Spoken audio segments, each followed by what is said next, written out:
இயேசுவிலே பிரியமான சகோதர சகோதரிகளே, உங்கள் எல்லோருக்கும் ஆண்டவராகிய இயேசு கிறிஸ்துவின் பெயரால் காலை வணக்கங்கள் மற்றும் வாழ்த்துக்கள். நான் உங்கள் அகஸ்டின் வேதியன். இன்று ஏப்ரல் மாதம் 27ஆம் தேதி 2024ஆம் ஆண்டு. ஆண்டவரின் மடியில் 5 நிமிடங்கள்.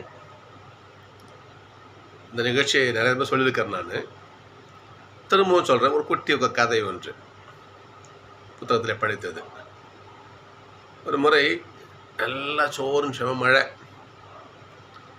மழை பெய்யும் பொழுது ஒரு வீட்டில் ஒரு அம்மா சொல்கிறாங்க தான் பையன்கிட்ட, இப்போ நல்லா மழை பெய்யுது, போய் குடத்தை கொண்டு போயிட்டு வெளியே வை, தண்ணி நிறையா ரொம்ப நமக்கு பயன்படும் அப்படின்னு சொல்கிறாங்க. பையன் அப்புறம் சரிம்மான்னு சொல்லிட்டு குடத்தை கொண்டு போயிட்டு வாசலில் வைக்கிறான். நல்ல மழை பெய்யுது. ஒரு 1/2 மணி நேரம் கழித்து அம்மா சொல்கிறாங்க, எப்போ போய் தண்ணி ரொம்பிக்குதா பாருப்பா அப்படின்றாங்க. பையன் போகிறான், ரொம்பலம்மா அப்படின்றான். சரி அப்படியா, சரி கொஞ்ச நேரம் ஆகட்டும் ரொம்ப வெயிட் பண்ணுறாங்க. இன்னும் 1/2 மணி நேரம் ஆகுது. திரும்பவும் சொல்கிறாங்க, எப்பா போய் தண்ணி ரொம்பிக்குதா பாரு போயின்றாங்க. திரும்ப போய் பார்க்குறான், அம்மா ரொம்பலம்மா இன்னும் அப்படின்றான். என்னடா அவ்வளோ மழை பெய்யுது ரொம்பலன்றானே, சரி வெயிட் பண்ணுவோம். இன்னும் 1/2 மணி நேரம் ஆகுது. திரும்ப அம்மா சொல்கிறாங்க, போய் பாரு போய் ரொம்பிச்ச பாரு போய் எட்டு உள்ள வை அப்படின்றாங்க. பையன் போகிறான், அம்மா ஒரு சுட்டு கூட ரொம்பலம்மா அப்படின்றான். சுட்டு கூட ரொம்பலையா, என்னடா அதிசயமா இவ்வளோ மழை பெய்யுது சுட்டு தானே ரொம்பலன்றானே அப்படின்னு அம்மா என்ன பண்ணுறாங்க, அவங்களும் வெளியே வந்து பார்க்குறாங்க. அம்மாவுக்கு மிகப்பெரிய அதிர்ச்சி. புத்திசாலி புள்ள குடத்தை கவுத்து வச்சிருக்குது, தன் ரொம்புமா? அப்படிப்பட்ட கதை தான் இன்றைக்கு முதல் வாசகம் வாசிக்கிறோம். ஆண்டவருடைய வார்த்தை எல்லோருக்கும் அறிவிக்கப்படுகிறது. மழை எல்லோருக்கும் பெய்கிறது. கடவுள் யாருக்கும் வஞ்சனை செய்வது கிடையாது. தன்னுடைய அருளை, தன்னுடைய ஆசிரியரை எல்லோர் மேலும் அவர் பொழிகிறார். பாவிகள் மேலும் என்ன பண்ணுறார், அவர் தன்னுடைய ஆசையை பொழிகிறார். ஆனால் பொழிகின்ற அந்த மழை போன்ற ஆண்டவருடைய அருளை, அவருடைய வார்த்தையை எவன் ஒருவன் திறந்த உள்ளத்தோடு பெற்றுக்கொள்கிறானோ அவன் ஆண்டவருடைய ஆசையை பெறுறான். இன்னைக்கு பாருங்க, முதல் வாசகத்தில் பேதுருவும் பர்னபாவும் பவுலும் என்ன பண்ணுறாங்க, ஓய்வு நாளில் ஒரு ஆண்டோடைய வார்த்தையை அறிவிக்கிறாங்க. அந்த பகுதியில் உள்ள அத்தனை பேர் வந்து குமிஞ்சிருக்கிறாங்க. ஆண்டவர் வார்த்தை கேட்போமே இல்லையா? ஆண்டவர் பர்னபா வழியாக பவுல் வழியாக பேசுகிறார். ஒரு வார்த்தை கேட்போம்னு சொல்லிட்டு மக்கள் எல்லாம் குமிஞ்சு நிற்கிறாங்க. அவங்களுக்கு ஆண்டவருடைய ஆசை கிடைக்கிறது. இதை கண்டு ஒருத்தன் வயிறு ஒரு கும்பல் நிற்குது பாருங்க. குடத்தை கவுத்து வச்சு கும்பலை தான்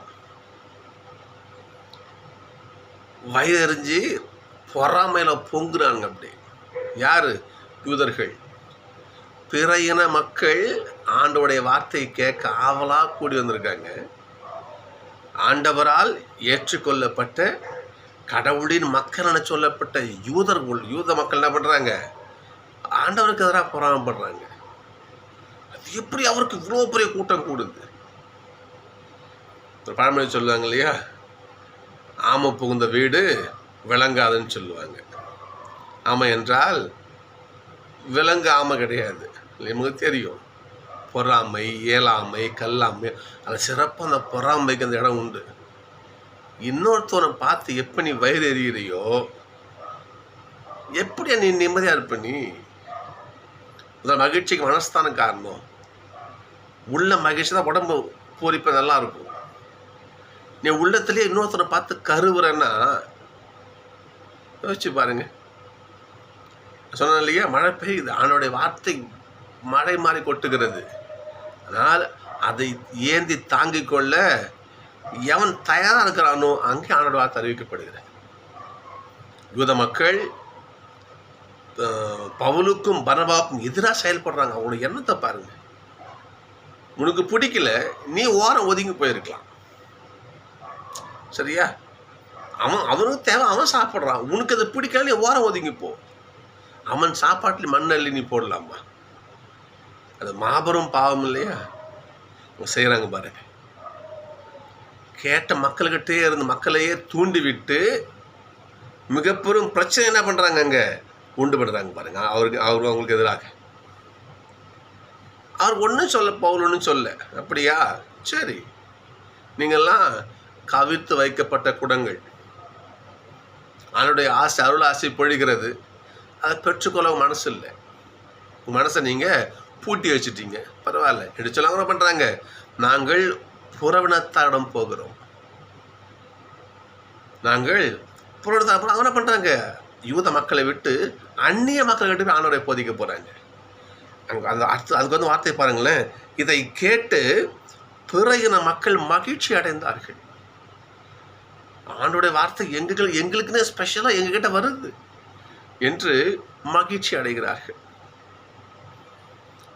ஒன்று தோணுது, யார் ஒருவர் கடவுளுடைய மக்கள், கடவுளுக்கு நெருக்கமானவங்க இல்லையா அப்படின்னு யார் ஆண்டவர் வந்து பாசமாக எகிப்திலிருந்து கூட்டு மீட்டு கொண்டு வந்து எவ்வளோ அன்பாக பராமரித்தாரோ அந்த மக்கள் தான் ஆண்டவர்கிட்டையே எதிர்த்து நிற்கிறாங்க.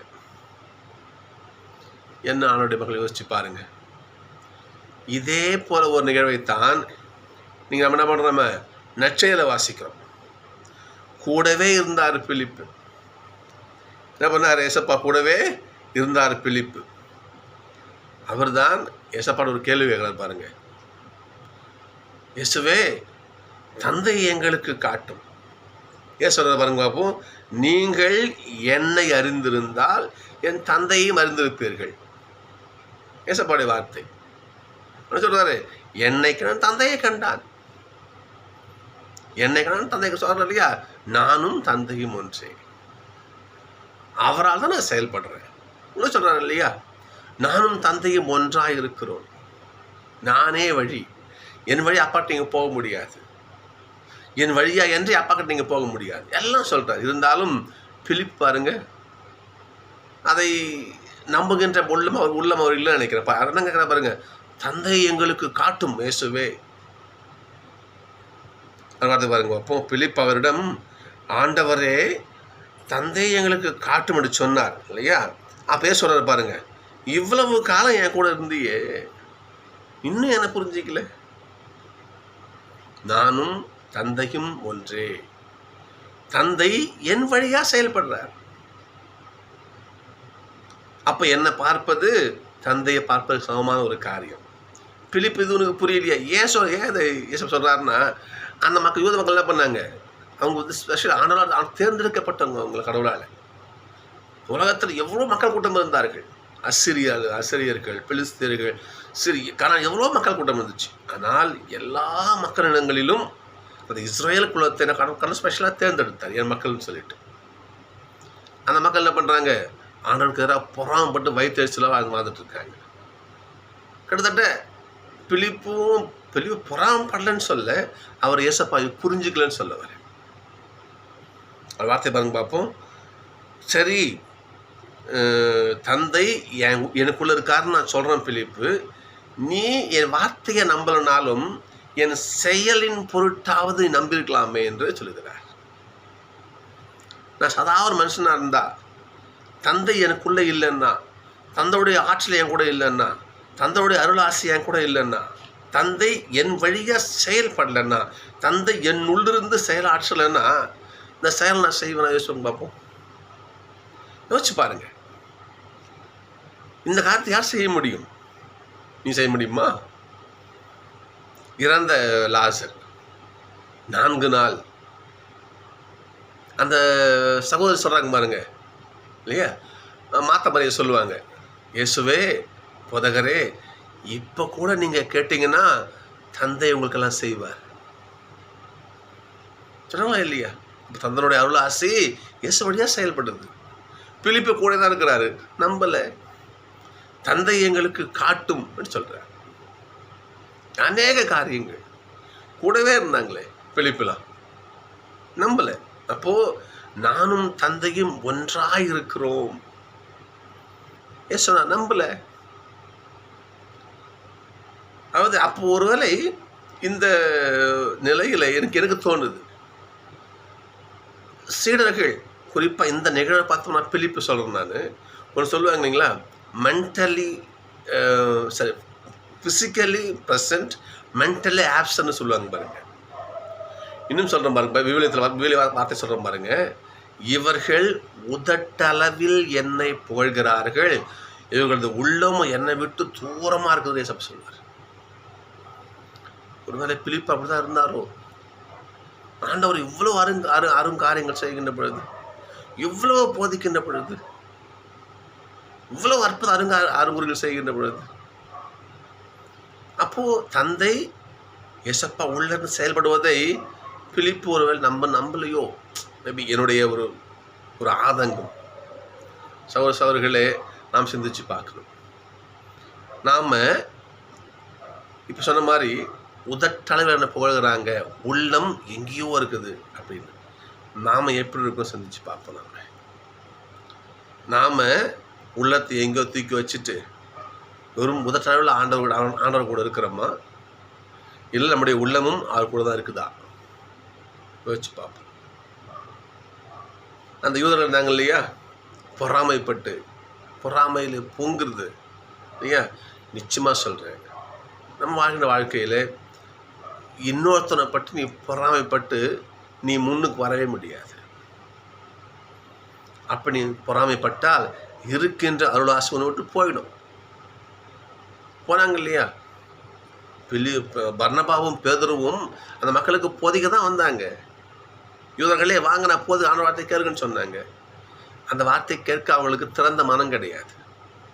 கவிழ்த்து வைக்கப்பட்ட குடமாக அவங்க இருந்தாங்க. அவர்களுக்கென வந்த ஆண்டவர் வார்த்தை இன்னொரு பக்கம் மடைமாற்றம் செய்யப்படுகிறது. அந்த காலத்தில் சேபா நாட்டு அரசி சாலமனுடைய வார்த்தையை கேட்க ஓடோடி வந்தான். வாசிக்கிறோம் நம்ம, சாலமன் வழியே ஆண்டோடைய வார்த்தை வருகிறது, ஆண்டோட ஞானத்தோடு அந்த ஞானம் வருகிறது. அதை கேட்கணும்னு சொல்லி சேபா நாட்டை வேற ஊர் அரசி, நாட்டு அரசி பொருளும் கொண்டு வந்து சாலமனுடைய பாதத்தில் வச்சுட்டு அவருடைய ஞானமான வார்த்தையை கேட்டுட்டு போறா பாருங்க. ஏன் சொல்றேன்னா, திரையின மக்கள் எந்த அளவுக்கு ஆண்டோடைய வார்த்தையை கேட்க, ஆண்டவரை நேசிக்க, ஆண்டோட அருளை பாரு எப்படி விரைந்து வராங்க பாருங்க. எத்தியோப்பிய அன்னகன், திருத்துறைப்பள்ளி வாசிக்கிறோம் நம்ம, எத்தியோப்பிய அன்னகன் எஸ்ஐய வார்த்தையை அவ்வளோ ஆர்வமாக வாசிக்கிறான். ஆண்டோட வார்த்தை அவன் எத்தியோப்பிய இன்னொரு நாட்டுடைய ஒரு மந்திரி அவர் நிதியமைச்சர், எத்தியோப்பிய நாட்டுடைய நிதியமைச்சர் ஆண்டோடைய வார்த்தை எவ்வளோ ஆர்வம் படிக்கிறான் பாருங்க. அந்த ஆர்வத்தை கண்டு என்ன பண்ணுறாரு, பிலிப்பு தான் அனுப்புகிறாரு. போயிட்டு என்ன பண்ண, வார்த்தை விலைக்கு சொல்லு, அவர் அனுப்புகிறாரு. அவருக்கு ஞானஸ்தானம் கொடுக்க செய்கிறார். தீர்ச்சிதன் பகுதிகளுக்கு போங்க பார்ப்போம். ஆண்டவர் இயேசு போகிறாங்க. எப்பப்பெல்லாம் கலிலேயாவுக்கு போனாரோ அப்பப்பெல்லாம் தீர்ச்சிதன் பகுதிக்கு போவார். பிறையின மக்கள் ஏசப்பா போகும்போதெல்லாம் பண்ணுவாங்க, நோயாளிகள்லாம் ரோட்டில் படுக்க வைப்பாங்க. அவருடைய நிழல் படாதா, அவருடைய ஒரு கடைக்கன் பார்வை நோயாளி மேலே படாதா, இந்த நோய் குணமாகாதா என்று எத்தனை விசுவாசத்தோடு இல்லையா? அப்படிப்பட்ட மக்களுக்கு தான் ஆண்டோட ஆசை போய் சேர்ந்து பாருங்க. பவுலும் பணமான பண்ணுறாங்க, கால் தூசி தட்டி விடுறாங்க, தூசி சமாளம். நீங்கள் புரியுதுங்களா? ஆண்டோட வார்த்தை உங்களுக்கு தேடி வந்துச்சு, நீங்கள் அதை தூக்கி வெளியே போடுறீங்க. அதனால் இந்த ஆண்டோடைய வார்த்தையை நாங்கள் புற இன மக்களுக்கு அறிவிக்க போகிற சொல்லிட்டு என்ன பண்ணுறாங்க, ஆண்டோடைய வார்த்தை என்ற பொக்கிஷத்தை யூத மக்களுக்கு வந்து அவங்க வேறு மடைமாற்றம் கொண்டு போகிறாங்க பாருங்கள். சகோதரர்களே, நாம் பொறாமையோடு செயல்பட்டால் ஆண்டவருடைய ஆசி நம்ம இடத்துல ஒருபோதும் தங்கச்சா பார்த்தீங்களா? ஆண்டு வார்த்தை தங்கச்சா, வார்த்தையான இறைவன் அங்கே இருந்தாரா? கிடையாது. வேறு இடத்துக்கு செல்கிறார் ஆண்டவர். பொறாமை வேண்டாம். பிலிப்பை போல ஒரு மயிரிழை கூட அவநம்பிக்கை வேண்டாம். ஆண்டவரை முழுமையாக நம்புவோம். பொறாமையை தூக்கி போடுவோம். ஏசப்பாய் முழுமையாக நம்புவோம். அப்படி முழுமையாக நம்பினால் வார்த்தையான இறைவன் நம் உள்ளத்திலே, நம் இல்லத்திலே என்றும் நிறைவாக குடியிருப்பார். நன்றி. நாளை சந்திப்போம்.